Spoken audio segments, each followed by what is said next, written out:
Everyone, and welcome to Between the Horns, presented by Cedars-Sinai, the official health partner of the Los Angeles Rams. Glad we're back for another week of this show, as the Rams are now just one of 8 teams remaining in search of that coveted Lombardi Trophy. A 30-20 upset in Game 3 against the Seahawks in the wild card round. The Rams are off to Green Bay, now a divisional round matchup on Saturday against the favored Green Bay Packers. I'm JB Long. Serena Morales is with us as always. Maurice Jones, Drew DeMarco Farr, my broadcast partners. How's everyone feeling ahead of this weekend's game? I liked we all agreed, yes, we're moving on. Like DeMarco's like, yes, we're doing it. I just want to talk to you, number 3. I just want to talk to you, 3. That's my favorite. That Aaron Donald mic'd up. Yeah, my God, that was hilarious. Yeah, that's awesome. It's an upset, but I mean, it didn't look that way on game day. It looked like the better team won. Yeah, I'm excited too. Another opportunity against the GOAT, right? It was let Russ cook first. Now you're going against the guys, the GOAT versus the GOAT. Let's see how it plans out.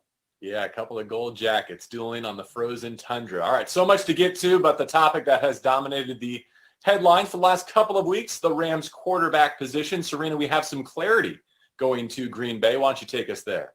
That's right, because no one knew who was going to be under center for LA last week, but now we do. John Wolford got the start, but he was knocked out of the game in the first quarter with a neck injury, didn't return. This week, obviously more clarity. Wolford not available, but JG16 will get the start. So Maurice, honestly, I was beyond impressed with Jared coming in. He wasn't supposed to start. What did you think of our guy? Well, it started off a little slow. It was kind of like sack, incompletion. Like, what's going to happen? But I really believe it was that scramble play where he checked the ball down to Cam Akers that kind of got things going a little bit. Then we saw Jared do what we didn't see the whole second half of the season, which was throw the ball down the field. And his receivers go out and make plays for him. And so I felt once they kind of got back in a rhythm, he got comfortable, and every now and then you got to get tackled to get the cobwebs kind of moved out the way and you can get in that rhythm.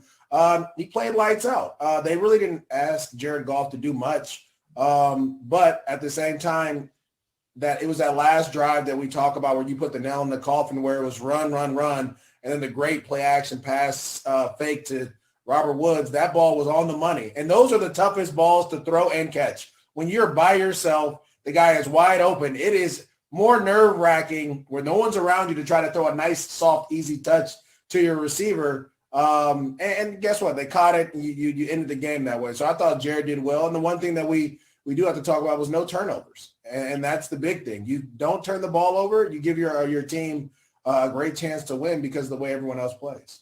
That was the key. First game without a Goff turnover since week 16. DeMarco, how big of a career-defining moment will this be for Jared in the game against Green Bay?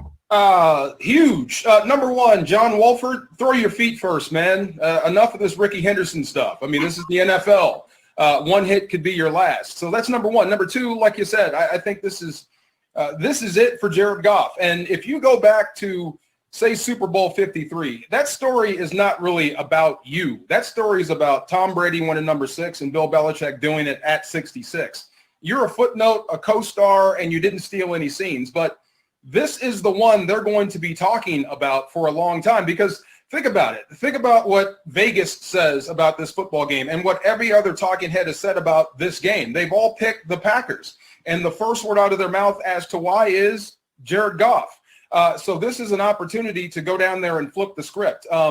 You've got the thumb problem. It's going to be cold. You haven't been great in cold, so most people expect you to lose. So this is your opportunity to either flip the script, change opinion about you, or you can set it in stone by not playing well. So even more so than the Super Bowl, playing against Aaron Rodgers, playing against the GOAT, playing in Lambeau in this temperature, this weather, trying to win a playoff game in Wisconsin, this is for the special. So this is probably the biggest game of Jared Goff's career.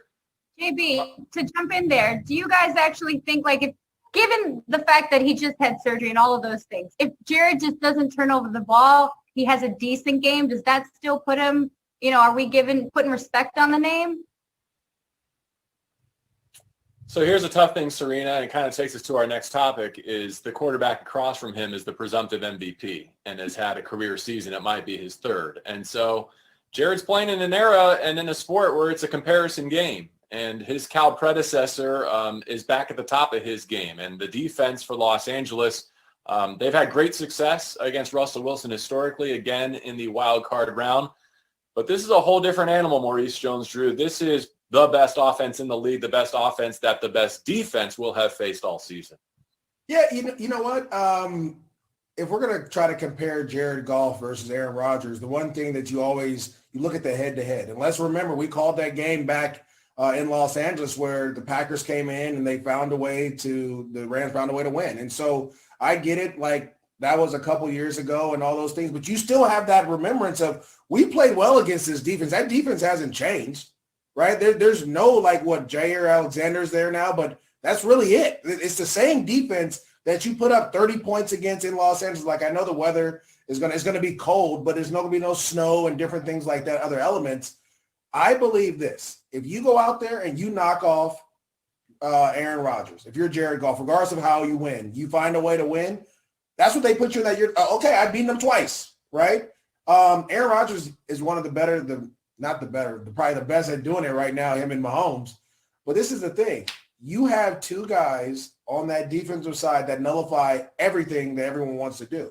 So if you're Jared Goff, you don't turn the ball over, you guys run the ball the way you did, you put more pressure on the Green Bay Packers of trying to execute against Aaron Donald and Jalen Ramsey, who should match up man-to-man with Devontae Adams, and put more pressure on them. And then this is the other thing we haven't talked about, and we probably will get into it, but the Packers are down their left tackle. So guess what? If Aaron Donald can't do it, Leonard Floyd, this is what we got you here for, to continue to go. Now you're going against a backup left tackle or a third-string left tackle. You have to get pressure on Aaron Rodgers. And so I believe this. There's no one on the other side except for Kenny Clark, my Bruin friend, that really scares me on a pass rush situation. I know they have the two big edge rushers that get there, but it's not like going against what you went against. I'm trying to think the game where they kind of just dominated the Rams. Chicago? Going against the Giants or going against they don't have guys like that. Yeah. So I'm not, again, this is me. I'm not, as long as you don't turn the ball over, I think the Rams do a great job and they win this game. Serena, a couple of things on that. One, would you sign up for the Jimmy Garoppolo 49ers game plan where you kind of just say this is not our strength, this is not our path to victory, we're only going to throw it 8 times. We'll feel a little sheepish, but we'll feel sheepish on the way to the Super Bowl? Yeah, sure. That being said, you wouldn't want to compare Jared Goff's statistics this year to Aaron Rodgers necessarily. But for 3 hours or 3.5 hours on Saturday, can you compare how he executes his game plan in the context of the Rams offense versus what Aaron Rodgers is capable of doing with Matt LaFleur and the Packers group? That's all that really matters. And DeMarco, as we continue the thought on the defense that Maurice started there, this Packers offense, while prolific, is more single receiver dependent than any other in the league and any in recent memory. Devontae Adams had an incredible season. They do have some other weapons, but he takes up the lion's share. And aside from Aaron Donald, there's another pretty unique talent on that Brandon Staley defense, uniquely equipped to take someone like Adams away. Yeah, and I'd be very surprised if Green Bay let Jalen Ramsey just shadow him, if they didn't hide Devontae Adams pre-snap and then try to get him off clean. That's been their game plan. That's been Aaron Rodgers' game plan since the dawn of time. The last time he was in L.A., that was the game plan, and Devontae Adams went off. When he absolutely turned around Marcus Peters. This will be different. I think Jalen Ramsey is, and I hate to say this, he's playing better than Marcus Peters did here. I don't want to say he's a better corner because that might make Marcus mad, but you know what I mean. He's having a fantastic season. So if it's an obvious passing down, it's mano-a-mano where it's corner on receiver. I'll take Jalen versus just about anybody in the National Football League, and I'll be surprised if he gets beaten. So that's one thing, but I think Green Bay will do an excellent job of hiding him, but to me, I think public enemy number one outside of Aaron Rodgers has got to be the run game. You've got to eliminate Aaron Jones from the game plan. You've got to swarm that run. And no offense, again, I think he's the beneficiary of playing with Rodgers. He's an okay running back. I think he was the 19th back taken in the draft that year. Yeah, okay, he catches well, he runs hard, and he can score. But can he do that without Rodgers? I don't know. I'm not sure. But number one, take him away from the game plan and make this an Aaron Rodgers show. But even with that, you still have a chance to lose because he is that good. And one note about their defense going against Jared Goff in the offense. I think their defense is good. I think Kenny Clark is a good player, and I think Zadarius Smith has 12.5 sacks, but they're Clay Matthews-like sacks, which means that's the only time he got there. But 12.5 is a good year. But I think they're a good defense, but I think they've been spoiled. They haven't been behind a lot. You know, their quarterback scores 40 points rolling out of bed. So, and when they got in their first big fist fight with Tampa, they lost. So I don't know how tough this defense really is. So if the Rams can bring the nasty, bring the physical, run the football, use that 49er game plan, I don't know if Green Bay's defense can stand up to it, but I do know Aaron Rodgers is good enough to outscore just about anybody. Real quick, I have to say this. So you were talking about their running backs. I don't think it's Aaron Jones, because Aaron Jones, to me, when I scouted him out of college, he was very similar to Christian McCaffrey. He does everything, right? He does everything really good. It wasn't like he was exceptional at one thing, but he caught the ball out of the backfield. He ran routes. He could return kicks and punts. He did all that. To me, it's going to be A.J. Dillon that you're going to have to stop. Mm-hmm. And I'm going to tell you why. If you think about when the Rams have struggled defensively, right, which has been few and far between, but it was when teams ran downhill at them, like tried to come in and beat them up. And that's just kind of been historically the issue with the Rams defense, even though this year is a little bit different. Trying to tackle a guy that weighs 250 pounds when it's 25 degrees outside is going to be a business decision for Troy Reeder and Kenny Young, right? So if you're willing to sacrifice your body for this, and possibly Micah Kaiser, if a guy gets banged up, if you're willing to sacrifice your body for 60 minutes, then yeah, you're going to have a chance. But again, it's cold, and that dude is 250, was it 6'3", 250 pounds running downhill. Someone is going to have to get to him quick, fast, and in a hurry. It's a business decisions. How about a great business decision, a 52nd round pick, Cam Akers? The Rams have leaned on this running back heavily in Seattle, saw this kid, this rookie step up, 28 carries for 131 yards, plus another 45 through the air. Cam Akers actually became the first Rams rookie to rush for over 100 yards in the playoffs. So Maurice, back to you. What is making this kid so successful? He's a rookie. He had a high ankle sprain, and he's running around like it's no big deal. Well, he's fresh. Like he's fresh leg, to be honest with you. He really didn't play much of the season, not until late. Had the rib injury, then he kind of got caught in the rotation. Really was struggling with the offense a little bit. And now it seemed to click. And all what you're seeing now is what everyone saw his first year with Jimbo Fisher at Florida State. Like, he is a gamer. He can play.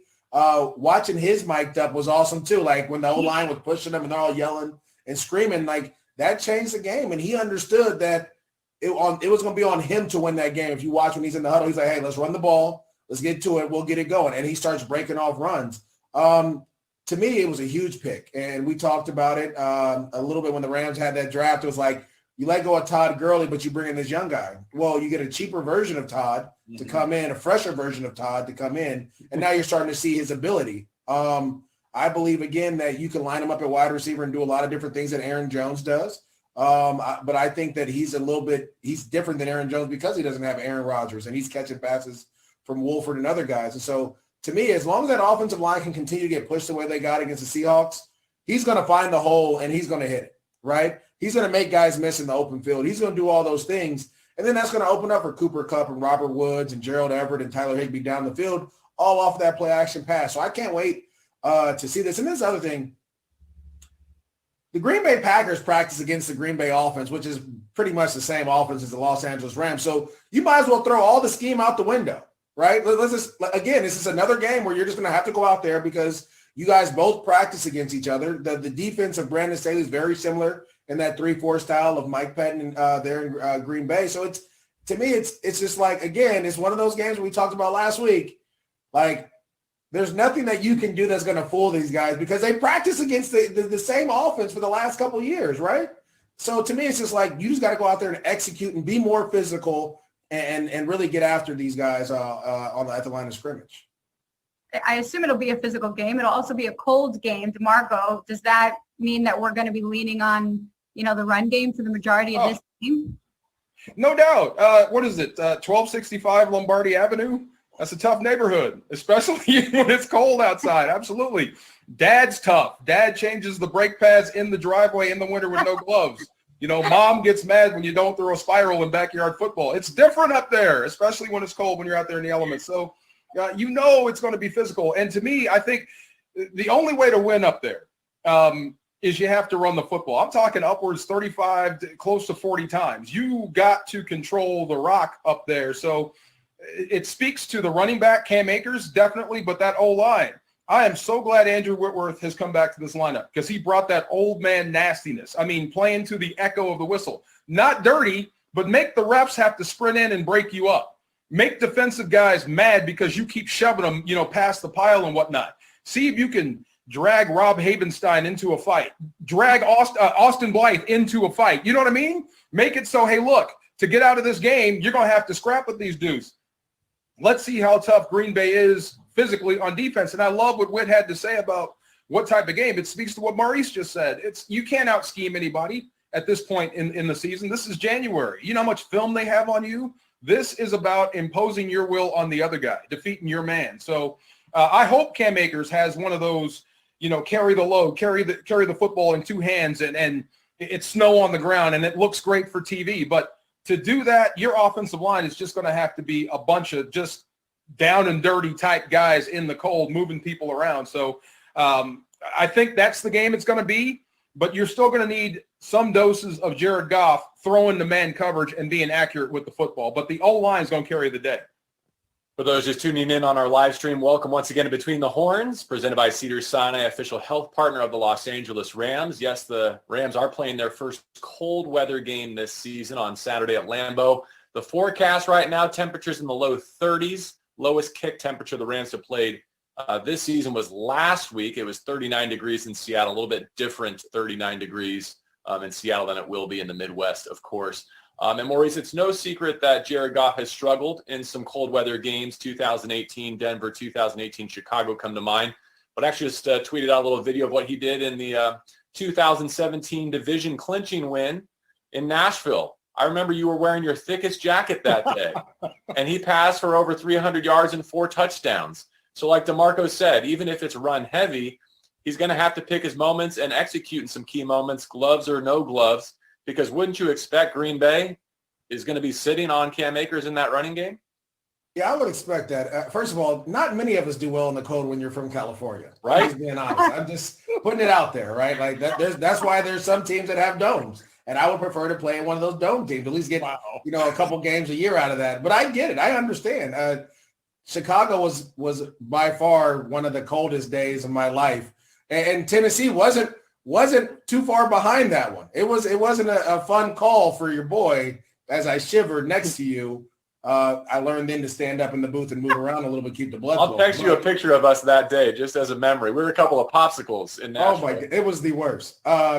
This is the thing. I truly believe that Sean McVay and his staff have realized that the offensive line is the strength of this team. And we talked about this throughout training camp and everything. And I felt like throughout the course of the season, they were trying to see, was it the receivers? Was it the tight ends? Was it your quarterback? And they were like experimenting with different things. But as you come down the stretch, it's your offensive line that is the strength of this offense. And so you're going to put all the emphasis on them. And so what I mean by that is you're going to lean on them and you're going to protect them. So it's not going to be many just drop back passes and letting the Smith brothers tee off on your tackles and all that. No. We're going to make you fight through blocks. We're going to put the ball in the belly of Cam Akers and make you believe it's run, right? So now you have to fight to get off blocks and do all these different things to try to get to Jared Goff. And then we're going to continue to do what we do, run mesh routes, because they're going to play a ton of man. We're going to, run a lot of crossing routes, a lot of rub plays, as we like to call on offense, and defense, they call them big plays. But we're going to make easy, conventional throws for Jared Goff to get him in rhythm, regardless if it's warm or cold. Let's remember this too, JB. It was the screen to Todd Gurley that really got Jared Goff going in that game. Remember, he threw a couple of touchdown passes to Cooper Kupp, but the screen, it was a simple – they were blitzing. It was like 3rd and 8 or 3rd and 7. The Titans blitz off the left side, and a simple just cross screen to Todd Gurley. He does most of the majority of the work, but that got Jared in rhythm, and that made him comfortable. And now all of a sudden – he's back there. And so that's what you want to do. Understand that how this team is going to attack you. They're going to try to pressure you and do different things. But if you can, get some easy throws early for him, I think he's going to have a good day up there. And again, it's cold. Yes, it ain't going to be Chicago cold, right? In the night, it ain't going to be that cold, but it's going to be cold. It's going to be cold. And I think with no weather, just a cold. What's up? It's funny listening to the two guys that are actually in the booth talk about how cold they were. Chicago, we weren't in the booth. Here we go. Yeah, Here we go, DeMarco. Windows, okay? It's cold down there. But I'm with you, man. At some point, Jared Goff is going to have to stand in there and deliver. And I have to make 2 points. And this is more of a question for the other three. How many Deshaun Watson questions have you guys answered this week? Because I've been avoiding people since that rumor got out. We've been looking for a way to shake up Jared Goff. This could be good. So I would expect the best Jared Goff we've seen. But let me say this. Mike Pettin is no dummy. Their defensive coordinator. He's a guy that went from outside linebacker coach to head coach inside of 10 years. That's amazing. That's Brandon Staley-like. That's Robert Saleh. This guy knows what he's doing. So I agree with JB. They're going to load up and keep you from running the football. They're going to make Jared Goff beat you. Now, I think he can. I think everything that we've talked about and all the naysayers out there and every rumor that you've had to answer will light a fire under this guy.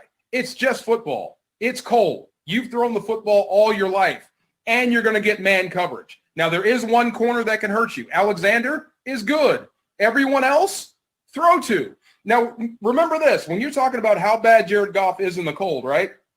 Think about who his leading receiver was in those games. Robert Woods, both times, who played in Buffalo, who's used to this weather. So Jared Goff with Robert Woods running the football, keeping them honest, and throwing the ball to pick up first downs, I think is entirely possible against this defense. We will get quickly to a matchup we haven't talked about yet. We talked a lot about the players, but hey, McVay, LaFleur, they know each other. They FaceTime. LaFleur loves to FaceTime, apparently, according to McVay. Does their relationship at all affect the way that they plan for this? Oh, Maurice is like, come on, go ahead, take this. I'm gonna tell you why. It's the old sibling rivalry, right? So if I'm playing my homeboy and whatever it may be, I am gonna do everything I possibly can. I'm gonna give you a great. I had one of my good buddies from college played for the Colts when I was playing, and he was my roommate, one of my college roommates. And his name was Justin Hickman. And he was a rotational rusher. He came in for Freeney when Freeney got tired. So he never came in on third down pretty much, just to give you guys a head up, because Freeney was going to get those sacks. But when he did come in and he was in there, it was just a little extra sauce on that chip when I got to him, right? Just a little extra, just a little bit. When he tackled me, he dumped me a little bit harder, right? And that is what comes into this game plan. Like, because you know what? I'm going to have to see him in the offseason. Like, we're going to have to talk about this. And as much as we want to, play it down like guys don't take things personal, I promise you, Sean McVay is going to take anything and everything personal because guess what? Matt LaFleur, they were in the same room together in Washington. He brought him over here. They do all those. You have a relationship. I want to make sure that I embarrass my friend as much as possible. So when we do go out to dinner and we have our thing, I can put my arm around him, tell him everything's going to be okay, right? That was just the one time. And LaFleur's going to try to do the same thing. This is how it is. It's that competitive nature of siblings or your peers that is going to drive these guys. We're probably going to see some plays that we haven't seen the Rams run in a couple years. We're going to see some watch. You'll see all type of stuff come out because, again, you want to win this game, but you also want to embarrass your friend. I've lost two friends because of stuff like that, man. I had a friend tell me before the game, Serena, before the game, he told me his hand was broken. Now, this is a guy that's playing guard that day. So, of course, what am I going to do? Not use that information? Beat him for 2 sacks. Now he won't talk to me. The only reason I'm friends with Lincoln Kennedy to this day is because I'm a nice guy. You know why? Because he tried to kill me twice. And we spent 4 years in college together. 4 years. But when it was all in the line, it's a different deal once we put that uniform on. So same with the coaches. We're friends, but I want to win. And because I know you, I want to win that much more. So, look, I would expect both teams to be well coached and ready to play on game day. So does it come down to JB who has the better Aaron? Is it Aaron Rodgers or Aaron Donald? I think that's one of the biggest things that it comes down to. Yes. I mean, the way Aaron Rodgers is going to take the MVP away from Patrick Mahomes, given the season that he had too, is really something else. And I think it kind of dovetails with what you guys were just talking about, the coaching matchup. Like it's Matt LaFleur a couple of 13-3 to start a coaching career, like that is no joke. But it still seems from our vantage point that Sean McVay has been given more of the ascending star accolades. And I think a lot of it has to do with the fact that it's LaFleur, but we all know that Aaron Rodgers is running that show, right? And doing it all at the line of scrimmage. And it helps to have a future Hall of Famer at quarterback for your first head coaching opportunity. I do think this is one of Sean McVay's greatest challenges yet as a head coach of the Los Angeles Rams at the end of year 4. And if he can pull this off in conjunction with Brandon Staley and Aaron Donald and all the personnel he has, all the way down to the punting game, which I think we haven't talked about, but might be a deciding factor, then they deserve to be in the NFC Championship game. And honestly, I might like their chances better next week if they can get there than I do this week in the divisional round. I like that. I like ending there, JB. That makes me feel good. DeMarco, I feel like you have a final thought. I hope I didn't cut you off. No, I was going to say, I'll see you guys next week. Woo! Oh, DeMarco with the fire. Yeah. He picked up in Green Bay. Can I give you guys my final take of this thing? Maurice, I want to give you one more chance to convince us because I feel like you've been beating this drum like anyone in the NFC the Rams match up well against. Like this playoff field is tailor-made for the Rams to make a Super Bowl run. Last chance. It's Friday morning. Convince us all. Well, I'll say this. For the first thing, let me say this. Matt LaFleur deserves more credit than he's getting in Green Bay because Aaron Rodgers for his whole career pretty much has been calling the offense at the line of scrimmage. I think from my understanding is he calls probably like 55% of the plays in the line of scrimmage, but LaFleur, the other 45 gives him layups to get him going, right? And that's what this offense kind of brings to quarterbacks. It allows you to have some layups to go. And I think that's why Aaron Rodgers is playing well. The other thing is this. They have a left tackle problem. And if they want to run the ball, the guy, again, is going to sound like I'm biased, but Mercedes Lewis, if you can dominate him, if you're Leonard Floyd and you're dominating Mercedes at the point of contact, that's going to shut down all their run game. That's how they're going to have to run the ball, especially if they try to run left because you have a brand new left tackle. So I think that the guys that I have to have big games are Leonard Floyd and Jalen Ramsey. Now, let me tell you why I believe the Rams match up well with everyone from top to bottom. All right. If you look at the Green Bay Packers offense, you have a guy that can get interior pressure where the guards in this game, until you play New Orleans, the guards in this game in the whole National Football League are down a little bit. They're not really good guards anymore like when DeMarco played or when I played. There's not a lot of good ones anymore. So Aaron Donald is going to have an opportunity to really take this game over. With that being said, he's going to see double attention, or get double covered or double teamed. Leonard Floyd is going to have to take advantage, or whoever's going against that left tackle is going to have to take advantage and find ways to flush Rodgers out the pocket. Jalen Ramsey is going to do his job to stop, obviously, Devontae Adams. I say that's nullified. Devontae may get some, but Jalen's going to get his as well. But then when it comes to the offensive side, you have two number one receivers. I haven't seen many people cover both of them. I mean, even in that Miami game where Jared was getting hit left and right, Cooper Kupp was running wide open. Robert Woods was running wide open down the field. There was a play last week where Jared Goff threw the ball over the middle of the field, and then the safety jumped, which was Jamal Adams, and right over behind him was Robert Woods running wide open. So then when you look at matchups, it's tough for teams to match up against two guys that can do the same thing. I don't see Jair Alexander is probably going to have to cover either Robert Woods or Cooper Kupp. That means the other one's going to go to work. From there, I look at the running game and how you'll be able to run the ball. And the way we're seeing Sean McVay in this offense really dial in the running game, very Shanahan-like, right? Shanahan-esque, where you got guys motion and shifting and receivers leading up and blocking and all those different things. You're gaining the blocker to a side. That helps out a ton. And if you look at the Green Bay Packers, that's where they struggle most, is stopping the run. They're not a good team stopping the run. And if you go back to that Tampa game, like DeMarco said, where they got into a real dogfight, the defense let Ronald Jones run all over them. Their defense let Ronald Jones run all over them. And then guess what? That edge pressure got to Aaron Rodgers quickly.